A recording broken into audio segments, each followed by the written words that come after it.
At about 5:30, we heard the sound of an explosion, then another explosion, followed by a third explosion a few seconds later. The smoke was rising heavily. The explosion shook our office. Saleh al-Aruri was the deputy head of Hamas's Politburo and founder of its military wing, the Qassam Brigades. Well, Israel has previously announced the killing in Gaza of Hamas commanders and officials during the war. But Aruri is the most high-profile figure to be killed, and his death came in the first strike on the Lebanese capital since the hostilities began. The strike also marks the first killing of a Hamas official outside Palestinian territories. Now, Israel has declined to comment on the death of Aruri, and although Israeli army spokesperson Daniel Hagari, who did not directly comment on Aruri's killing, he said that the military is highly prepared for any scenario in its aftermath. On Hamas chief, the IDF is in a very high state of readiness in all arenas, in defense and offense. We are highly prepared for any scenario. On the other hand, Hamas chief Ismail Haniyeh has said that Aruri's killing is a terrorist act. It is a violation of Lebanon's sovereignty and an expansion of Israel's hostility against Palestinians. And meanwhile, Hezbollah leader Saeed Hassan Nasrallah has vowed to retaliate against any Israeli targeting of Palestinian officials in Lebanon, and they have warned that the killing of Aruri will not go unanswered or unpunished. Palestinian Islamic Jihad, they have vowed revenge in a statement saying that the crime will not go unpunished and the resistance will continue until the occupation is removed. Iran has said that the killing would further galvanize the fight against Israel, while Yemen's Houthi movement have expressed their condolences. Meanwhile, French President Emmanuel Macron has called on Israel to avoid escalation, and Macron, who spoke by telephone with the Israeli minister and war cabinet member Benny Gantz, Macron said that it is essential to avoid any escalatory attitude, particularly in Lebanon. Toutes les condoléances de la France. And for more on this, Lieutenant Colonel Daniel Davis, who is a military expert and the host of Daniel Davis Deep Dive on YouTube, is joining us live from Virginia. Thanks very much for joining us on WION, Colonel Davis. Thanks for having me. Now, Colonel Davis al-Aruri, who was killed in the Beirut blast, was one of the most senior Hamas leaders killed by the IDF since the war began. Talk to us about how the death of al-Aruri on the Lebanese soil is going to spill over into a wider regional conflict.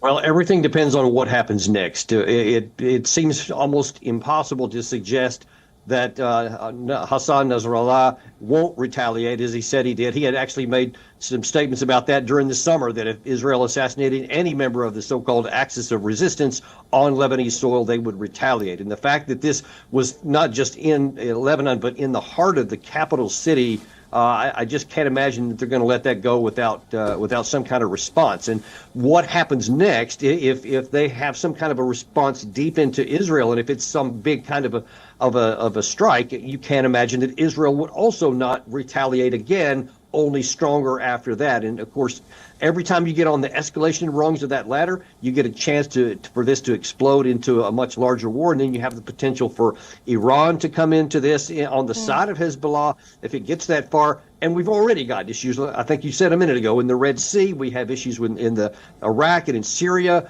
with the United States forces being attacked, with Israel assassinating Iranian leaders in Syria. This is just a very volatile mix right now. And Lieutenant Colonel Davis, will the death of al-Aruri have some kind of an impact in terms of, is it going to hinder the plans of Hamas militants going forward from now? Look, I think it's going to be very emotionally satisfying for the Israelis, quite frankly, because at least according to reports, he was one of the masterminds of the October 7th attack. And so there's going to be a lot of people very happy that he was taken out. However, when you're talking about operational effectiveness and especially tactical effectiveness, I don't think it's going to have any effect. I mean, we've seen what happened when Osama bin Laden was taken out. He was just replaced by Ayman Zawahiri. Years later, he was taken out. Al-Baghdadi of ISIS was taken out. All kinds of, mid-level people have constantly taken out, but they're constantly replaced. And sometimes when you take out these key leaders, they're replaced by someone even more violent and more radical after that. So it's not necessarily going to be better, but you can be assured that there'll be no shortage of people to replace him. Right, you speak of how, Colonel Davis, that somebody will replace al-Aruri as well.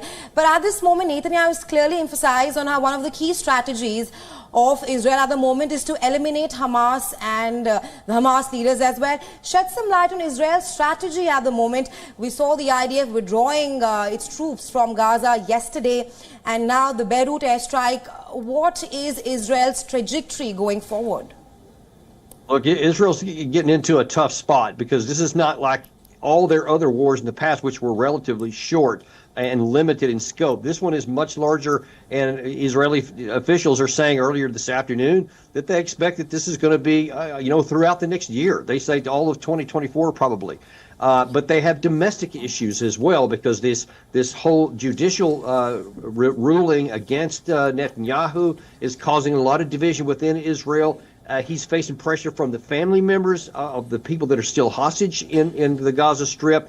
He's also facing pressure on the domestic side from the reservists, who already 300,000 of them were called up, and they just can't stay on duty forever because they have lives that affects their economy, etc. Then you also have additionally the issue that the longer this war goes and the more the Palestinian civilians are killed, the greater the chance that the Israelis lose the international support without which they can't conduct this war. So there's a lot of risk involved right now for the Israeli forces, even though militarily they're way above Hamas than they ever could. But this thing could go longer and cause problems. Right. Thank you so much, Lieutenant Colonel Davis, for joining us. It's always good to have you on the show and listen to your insights. Thanks for joining in. Thanks. My pleasure. Thank you. Well, moving on now, Turkish authorities have detained 33 people suspected of spying on behalf of Israel. And relations between Turkey and Israel have worsened after the outbreak of the war in Gaza nearly 3 months ago. The suspects were held after raids in Istanbul and 8 other provinces. Turkey alleges that they were planning to carry out activities that officials claim included reconnaissance and assaulting and kidnapping foreign nationals living in Turkey. Now, Turkey Interior Minister's office released a video showing armed security service agents breaking down doors and handcuffing suspects in their homes. And during the raids, authorities also found large amounts of foreign currency worth around $165,000, unregistered firearms and digital surveillance material.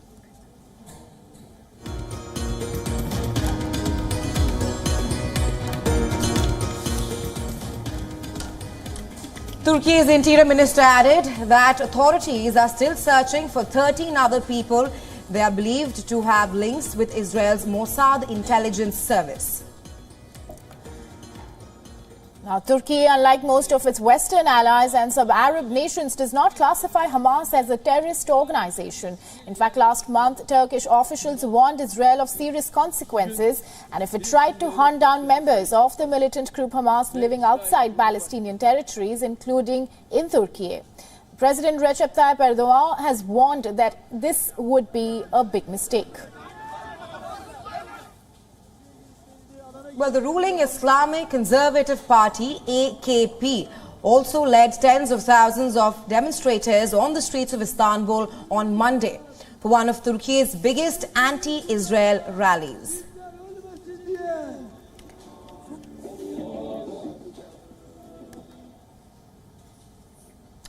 A Spanish soccer fan who spent at least 15 months in Iranian prison returned home to Madrid on Tuesday. Santiago Sanchez was detained by Iranian authorities on espionage charges after visiting and photographing the burial site of Mahsa Amini. The Iranian embassy in Madrid announced his release on New Year's Eve. The Spanish national was arrested in Iran in October 2022. I can't believe it. This has been very long, very hard. But I am here, in my country. We have no idea how fortunate we are to have been born in his country. And soon after his release, he told reporters at the airport that he was already planning his return to the Islamic Republic, and he further addressed Spain's ambassador to Iran as a real phenomena and master of negotiation.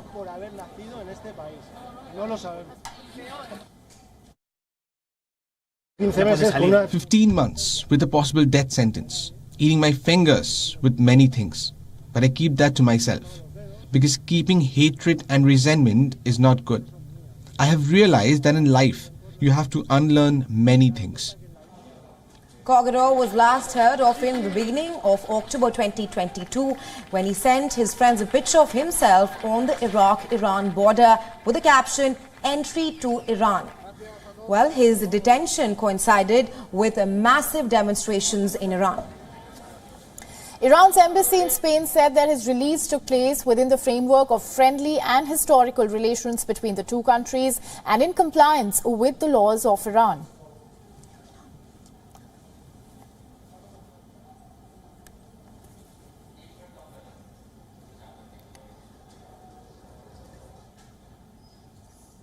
Moving on to more stories from other parts of the world, top leaders of the opposition India alliance are all set to hold a virtual meeting later today, and sources suggest that the meeting will be attended by Congress President and as well as other top leaders from the parties that are part of the alliance. Well, after the fourth meeting of the INDIA alliance in New Delhi, reports about Nitish Kumar, the Chief Minister of the Indian state of Bihar, being upset had started surfacing. It was said that Kumar's name was to be proposed for the Prime Minister's post. But West Bengal's Chief Minister Mamata Banerjee and Delhi Chief Minister Arvind Kejriwal put forward the name of Congress President instead, and this is believed to have left the JDU Chief Nitish Kumar displeased. In addition to Kumar, RJD chief and Kumar's Bihar ally, Lalu Prasad Yadav was also not happy after the meeting. Now, in order to placate the Bihar leader, some media reports are now suggesting that the Congress leaders are likely to propose to make Kumar the convener of the opposition bloc. And the reports suggest that the Congress has also taken consent from RJD leader and Samajwadi Party leader regarding this matter. Discussions have already taken place with Sharad Pawar and Uddhav Thackeray as well. Well, to add another twist, questions are also being asked over whether Bihar Chief Minister Nitish Kumar could spring a surprise once again by changing sides in case he fails to become the prime ministerial face of the opposition alliance INDIA. Bihar's political circles are abuzz over Kumar's possible moves despite denials from his party, and Bihar's Deputy Chief Minister Tejasvi Yadav cancelling his visit to Australia has also triggered these speculations.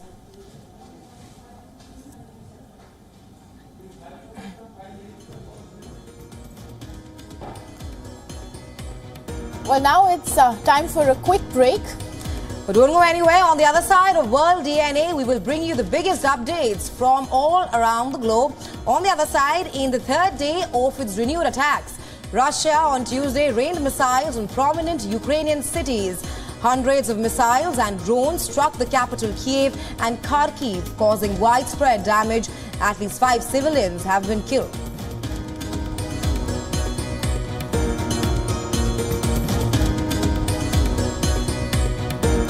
Also on the other side, we will get you all the details right after this short break. Global financial markets are buzzing with anticipation in 2024, and investors seem convinced that major Western central banks are poised for a significant shift, transitioning from raising interest rates to potentially cutting them. But don't go anywhere. We'll bring you all this right after the short break on World DNA.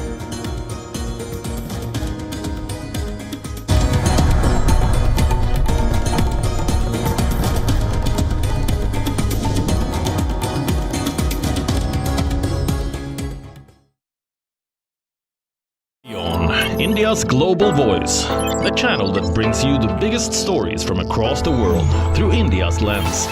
Now available in more than 190 countries worldwide. Because we believe that the world is one. Watch us in Africa, Europe, USA and Canada, South America, Asia Pacific, Middle East and North African regions. Also available on these digital platforms across the world. WION. World is one. We are one, you and I. Burning in the sun. Rising in the rain. One in celebration. One in pain. One in a tragedy. One for our rights. One in search of hope. One in our fights.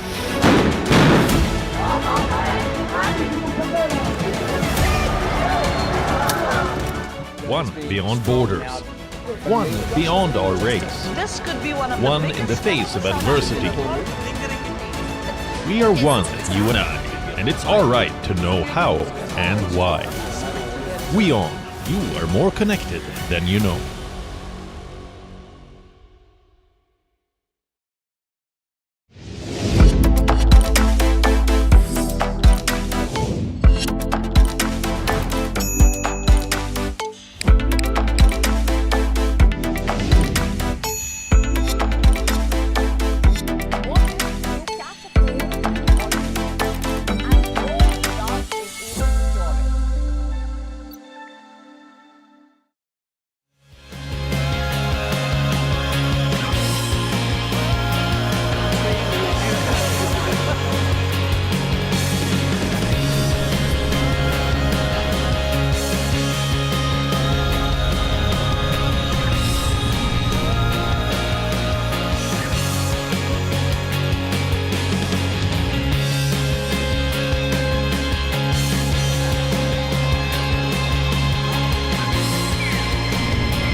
Everyone loves a contest.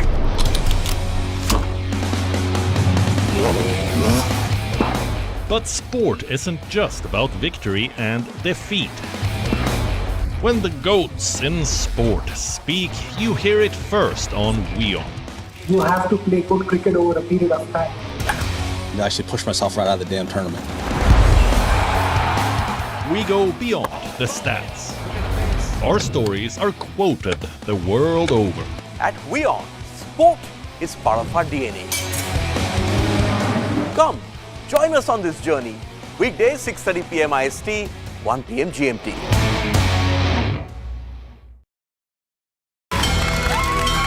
From the bustling trading floors of Wall Street to the vibrant exchanges of Asian stock markets, WION breaks it down for you to make sense of what's happening. As we reveal the key factors behind events, strategic battles, and the game-changing business decisions that shape the world.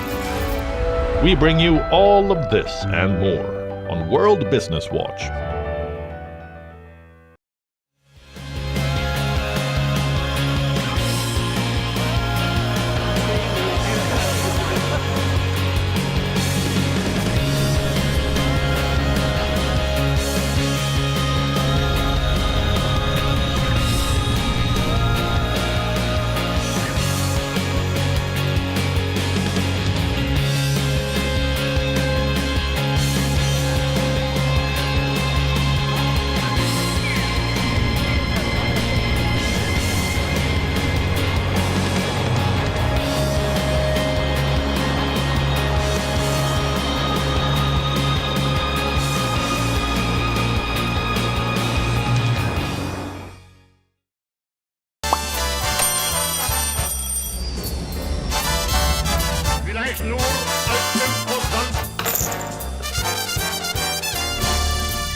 We are one, you and I.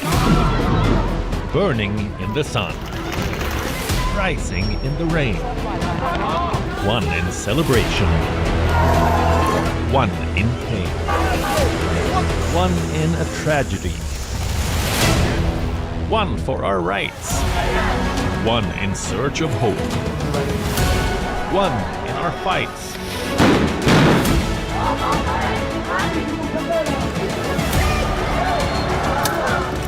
One beyond borders, one beyond our race, This could be one in the face of adversity.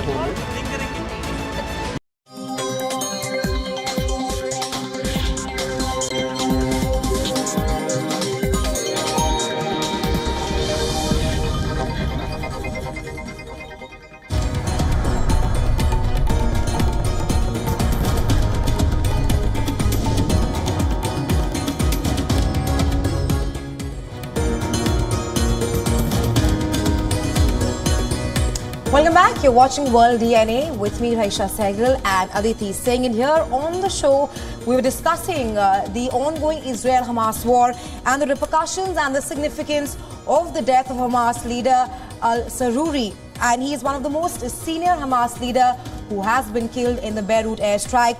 We spoke about the imminent threat of the death of al-Saruri being spilled over into a wider regional conflict.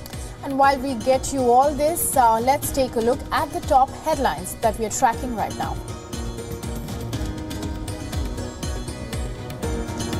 French President Emmanuel Macron calls on Israel to avoid escalation, particularly in Lebanon, following the strike in Beirut attributed to Israel, which killed Hamas's deputy chief.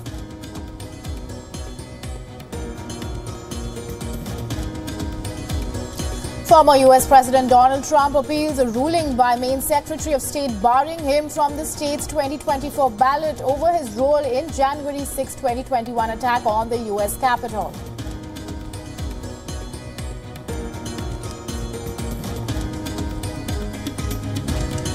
The president of Harvard University resigns after she faced criticism over allegation of plagiarism and a handling of anti-Semitism on campus.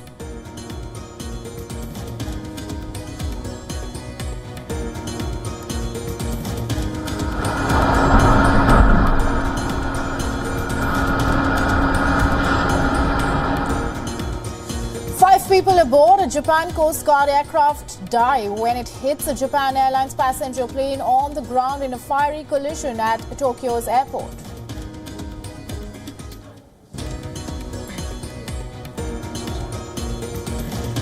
Cricket South Africa defends its selection of a weakened test squad for the New Zealand series. The board claims that they were unable to agree on other dates for the series, which clashes with its domestic T20 competition.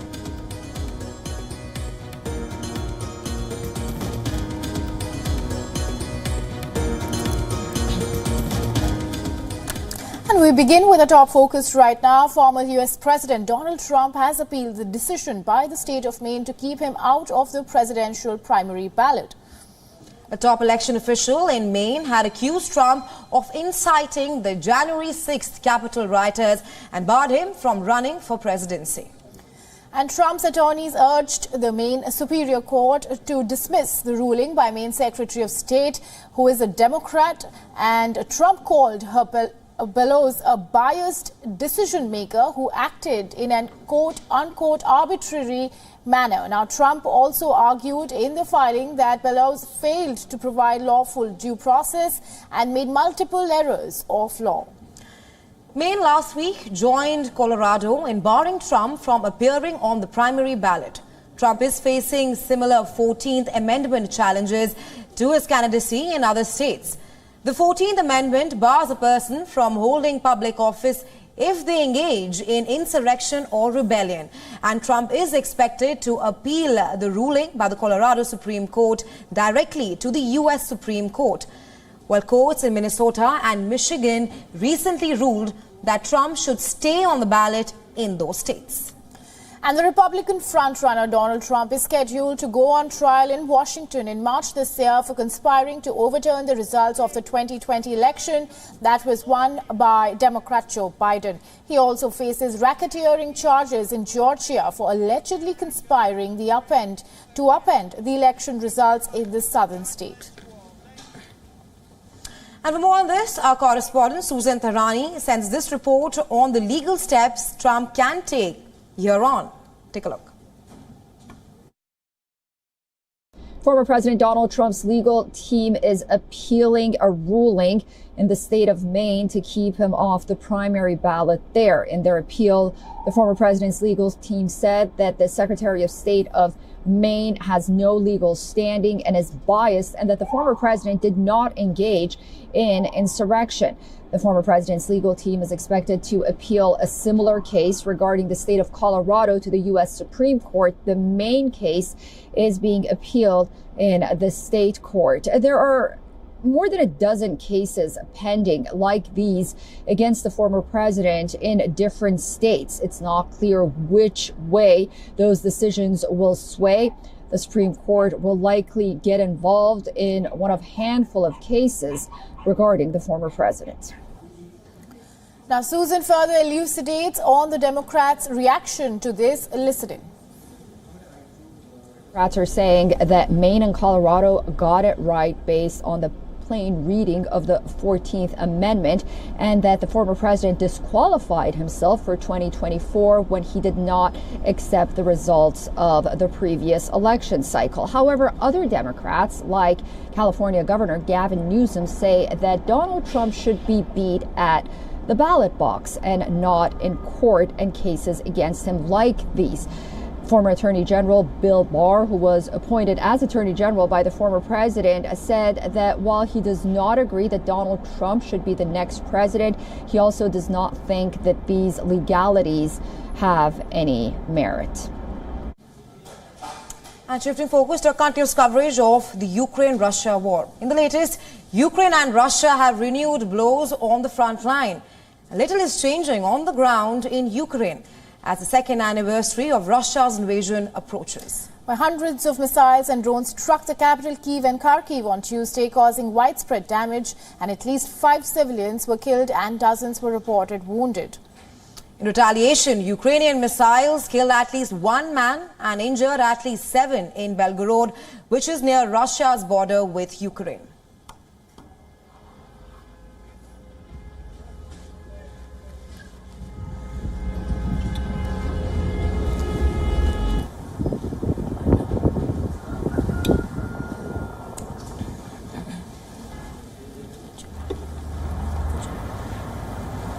The escalated strikes follow a trend, and that has seen Russia escalate its airstrikes during winters. In fact, last year, Russia's similar tactic targeted infrastructure, especially energy and heating, that left millions of Ukrainians struggling to stay warm.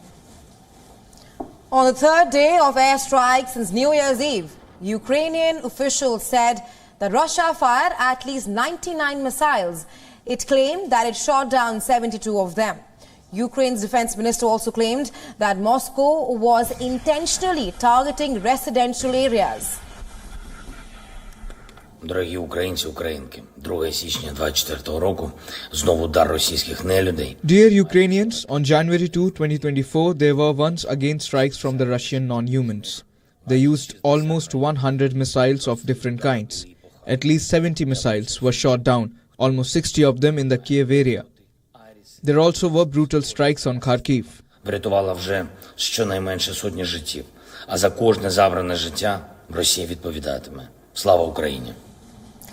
Sirens rang through the Kyiv city as rescue services rushed to areas that were hit by debris from missiles downed by Ukraine's air defense systems. And military authorities sounded air alerts for at least 3 hours. Kyiv called on its allies to accelerate deliveries of weapons. Ukraine's foreign minister urged Western countries to respond decisively to the attack, including accelerating the supply of additional air defense systems, combat drones, and all types and long-range missiles. We got to remember what Ukraine is fighting for. They're fighting for their freedom. They're fighting for democracy. This is against President Putin, who is doing this aggression. Now let's talk about Japan, where the death toll in the powerful 7.6 magnitude earthquake has risen to 62. And officials say that more than 300 injuries have been reported, and many of them severe. Rescue operations are underway, with many still fear trapped under the rubble. Rescue efforts are continuing amid freezing climate conditions as teams are struggling to reach the coastal areas. The authorities have cautioned residents on further major tremors, urging evacuation from coastal areas.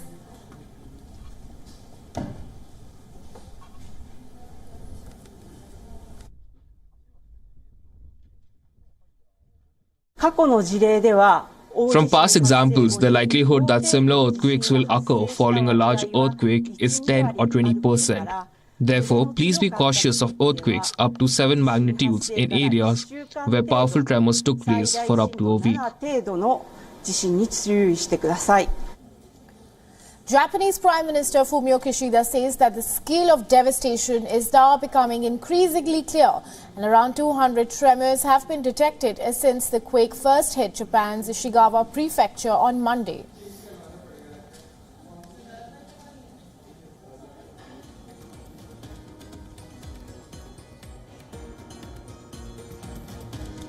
The 7.6 magnitude earthquake on Honshu Island on Monday triggered tsunami waves more than a meter high, toppled houses, caused major fires and tore apart roads. The authorities lifted tsunami warnings on Tuesday, and about 100,000 who were ordered to evacuate have returned. However, around 33,000 households were without power in Ishikawa prefecture the night following the deadly quake. Many rail services and flights in the quake-hit area have also been suspended.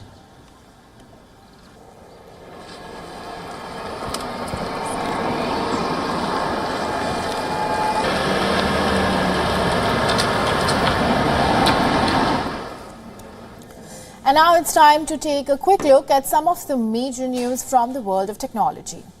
According to a scam sniffer, a cybersecurity firm, last year, cyber criminals drained nearly $300 million from 320,000 crypto users. And this means that on average, each victim lost close to $1,000. And reports further suggest that cyber criminals managed to steal around $7 million in just one day alone. And that is 11th March 2023. And it is believed that fluctuations in stablecoin prices led to a surge in phishing campaigns.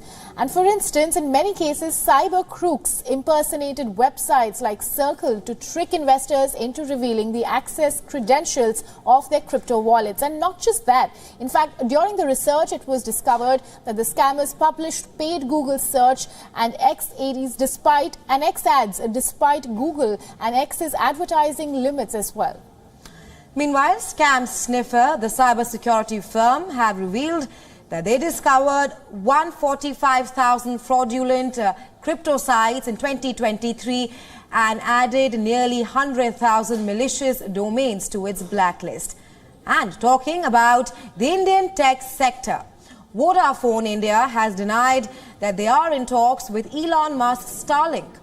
Vodafone India was asked by the Bombay Stock Exchange to clarify after rumours suggesting a potential tie-up between the telecom giant and the American tech mogul's satellite internet venture, which started doing the rounds.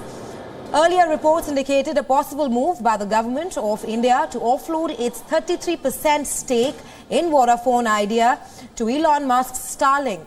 Following the link-up rumours, Vodafone India shares skyrocketed, but it soon crashed after the public declaration by the telecommunication company. And Ahmedabad, a bustling city in the Indian state of Gujarat, has become the first city in India to get AI-enabled surveillance system. This initiative is a collaborative effort between the local police department and the municipal corporation. An all-new artificial intelligence-enabled command and control center has been set up at Ahmedabad's Paldi area. Now, the AI surveillance system gathers and monitors live drone footage and camera feeds from traffic signals and local buses. Well, and that's not all. Apart from detecting traffic violations, the AI surveillance system can also be used to locate missing persons and to identify any suspicious or illegal activities. And this AI system will also help the authorities monitor conditions of roads and street lights better, identify issues such as illegal parking, littering, and other civic issues.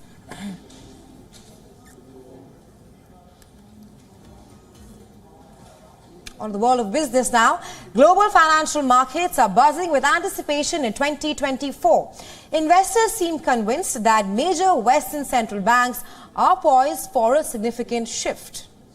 In fact, transitioning from raising interest rates to potentially cutting them, and despite cautious warnings from central bankers, recent weeks have witnessed a surge in global stocks and a decline in top government bond yields. And the market's conviction stems from the surprising resilience of the US economy, which was fueled in part by consumers' pandemic savings and the country's allure as a safe investment haven. The optimism is palpable. Investors are betting on the Federal Reserve potentially cutting rates by up to 1.5% by the end of 2024. However, even with this anticipated cut, policy rates would still hover around 4%, a level that has not been seen for most of the past 2 decades. And this poses a unique challenge, as monetary policy at this level could potentially act as a drag on growth. Adding to the complexity are various geopolitical tensions, global conflicts, and upcoming elections that could reshape the world order unexpectedly. While investors anticipate a shift in central bank policies, the world is yet to complete the transition from an era of cheap money to one where it is not as readily available. And as we move through 2024, the effects of this transition are becoming more apparent. Companies and even entire countries may need to restructure their debt liabilities, grappling with the challenge of affording high rate cuts. Now, emerging market debt negotiations and rising corporate bankruptcies are already quite visible signs, and sectors such as commercial real estate, particularly those affected by post-pandemic changes in work culture, are expected to face challenges. And for consumers, in fact, higher savings yields come with adjustment of accommodating higher borrowing costs.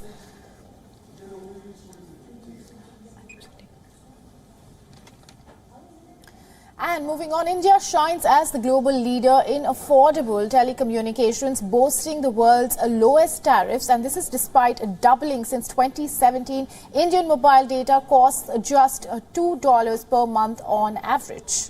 And this focus on affordability propels India into a tech innovation hub that is breaking down barriers to digital inclusion. Let's dive into the numbers that are driving social and economic progress. In the ever-evolving landscape of global telecommunications, India emerges as a standout player, offering the world's lowest telecom tariffs. Telecom tariffs have doubled in India since 2017. Yet, data adoption continues to soar thanks to its remarkably low prices. Compared to the global average of $4, an average Indian pays less than $2 per month for almost unlimited mobile data. This places India at the forefront, with tariffs standing at a mere 1.1% of gross national income per capita. A comparison with other top global economies further illustrates the exceptional cost-effectiveness of India's telecom services. India's focus on maintaining affordable telecom rates is not just a cost-cutting measure, but rather a strategic move that's transforming the nation into a global tech innovation hub.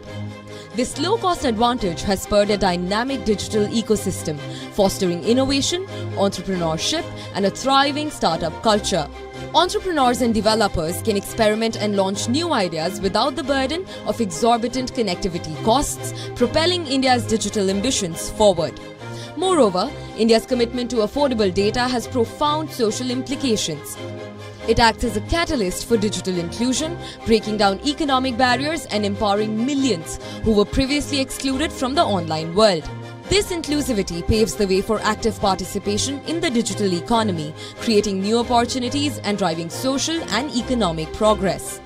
As India positions itself as a key player in the global tech scene, it focuses on affordable telecom as a visionary investment in a digitally empowered future.